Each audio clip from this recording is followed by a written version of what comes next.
What if your biggest strength was the very thing holding you back? What if the thing people praised the most in you, your talent, was not a blessing, but a silent curse? We live in a world where people romanticize talent. Being naturally good at something is seen as the ultimate superpower. But what if talent isn't the secret to success, but the reason some people never get there? The curse of the gifted one. You probably know someone like this. If you don't know, it is probably you. The kid who didn't need to study but always passed. The friend who was naturally good at football or drawing or music. The type of person who gets praised for doing less than others because they're just gifted. But now, years later, they're not doing as much. They're still in the same spot. They're stuck, confused, lost. That is not a coincidence. It's a pattern. It's what I call the talented person syndrome. What is this syndrome? The syndrome is not something medical, but it is very real. It happens when someone is told over and over and over that they are special, and they start to believe that they don't have to try as hard. That effort is for those who lack talent, and slowly they become afraid, afraid of proving themselves wrong, afraid of putting effort in something and realizing, maybe I'm not as great as I thought. So they stop trying. Not because they're lazy, but because they're scared. Scared of failure. Scared of no longer being the gifted one. Nick Kyrgios, the tennis prodigy who never wanted to win. Now let's talk about a real example.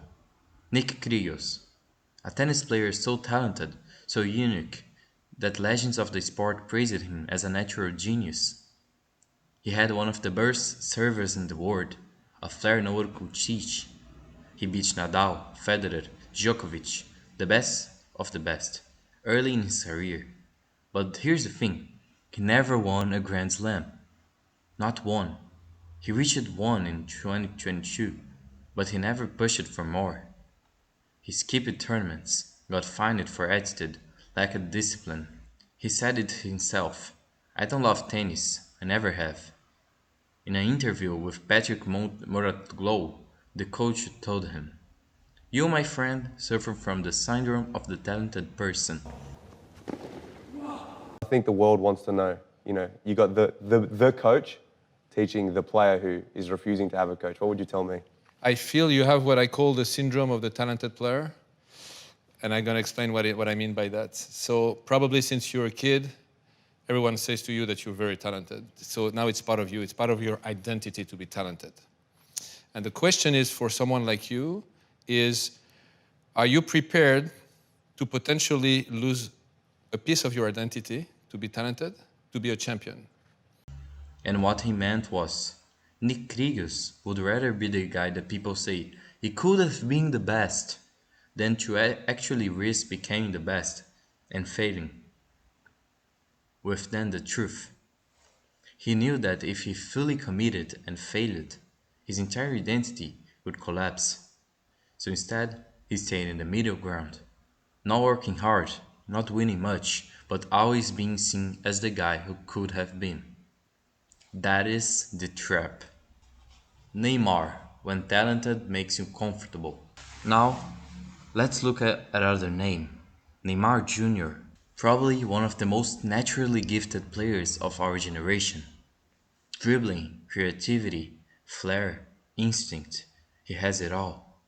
When he was a teenager, the world saw him as the next king after Messi and Cristiano.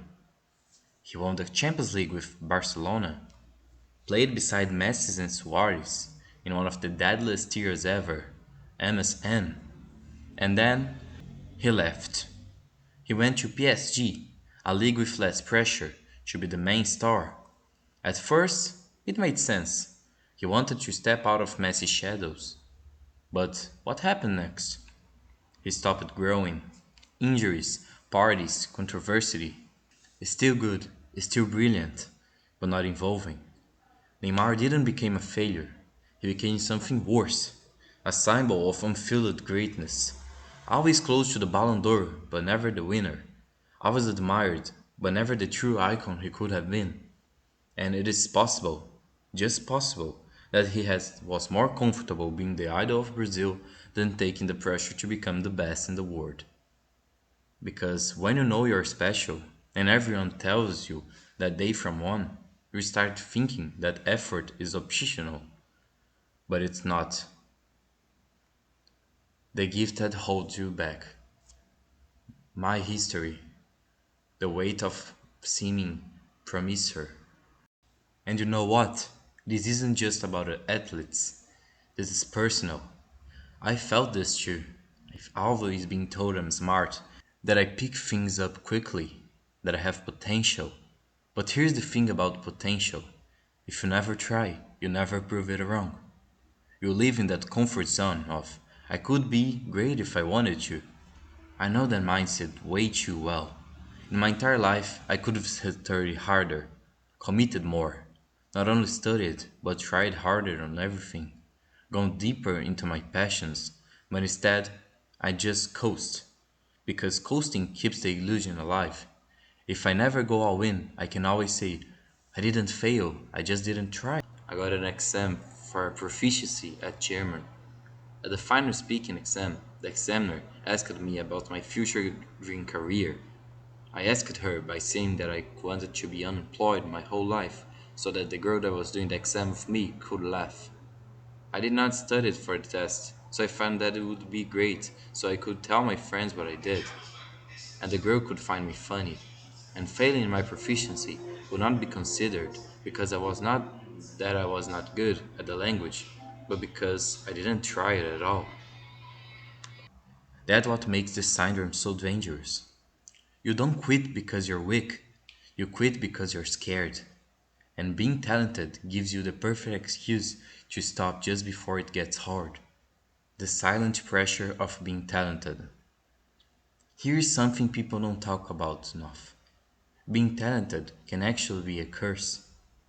When you're naturally good at something, people expect you to always succeed. There is no space for failure.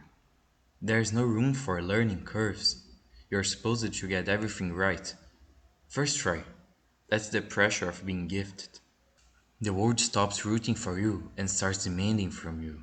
You become the person the people ever compares others to, and suddenly every mistake feels louder, every shortcoming feels permanent. And it's not just that you failed, it's that you failed, the one that was supposed to be different. So, what do many talented people do? They stop trying, because trying and failing would prove that maybe they're not that special at all. They'd rather live in the illusion that if I really tried, I'd be the best. It is safer than discovering your limits. Now, let's take a closer look at Neymar again. From the moment he was 13, people were calling him the next Pelé. By 17, he was already a star. By 21, one of the most expensive transfers in history. But here's the thing, Neymar never asked to be seen as a god. He just wanted to play football, but the world wanted a savior, a messiah, a king. And because he had so much natural ability, no one ever told him, you need to work harder. They told him, you're already the best. So what happens when someone grows up hearing that their talent isn't enough? They don't develop the mindset needed to push through adversity. They rely on talent alone. And when injuries come, when the media turns on you, when the expectations keep growing, you feel trapped. The same talent that gave you everything becomes the reason people attack you. Neymar's career isn't a failure. He won titles, scored hundreds of goals, made history, but there's always this feeling that he could have been more, that he was supposed to be greater. And that's the pain of the syndrome. You're not allowed to just succeed, you have to be perfect. Nick Kyrgios, the eternal what if. Now, let's talk about Nick Kyrgios, a tennis player with unbelievable natural ability. Some says that he's the most talented player of his generation. Nick is the embodiment of the talented and natural person. He doesn't train like the others. He jokes during matches. He self-sabotages in tournaments. And maybe that's the core of the issue. When you do something just because you're talented, not because you love it, it's because it's a burden. Because Nick Kyrgios told us that he doesn't love tennis. You feel stuck in a gift that doesn't bring joy. And every time he steps on the court, he carries not just the pressure of the opponent, but the pressure of every single player who said, "You're too good to lose." The internal mirror, when talented suffoces in identity. This syndrome doesn't just affect careers, it affects identity. When you're talented, people define you by what you can do, not who you are. You're not you, you're the smart one, the gifted one, the genius, the next big thing. So you start living a life that isn't yours. You stop trying new things because you're scared of not being great at them.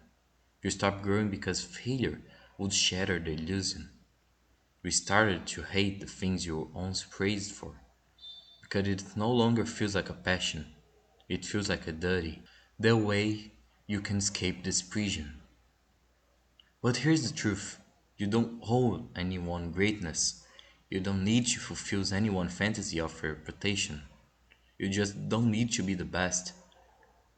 You just need to be honest with yourself. Maybe you're not talented as you thought, or you are. You just have to think about it. If you love what you do, do it. If you fail, embrace it. If you grow, celebrate it. Not because people expect it, but because you want it. Getting out of the talented person syndrome isn't about proving you're the great. It is about freeing yourself from the idea that you have to be. Sometimes the bravest thing a talented person can do is to try, fully, completely, without fear, and let go of the outcome. Because your worth is not in what you could become, it is in who you choose to be.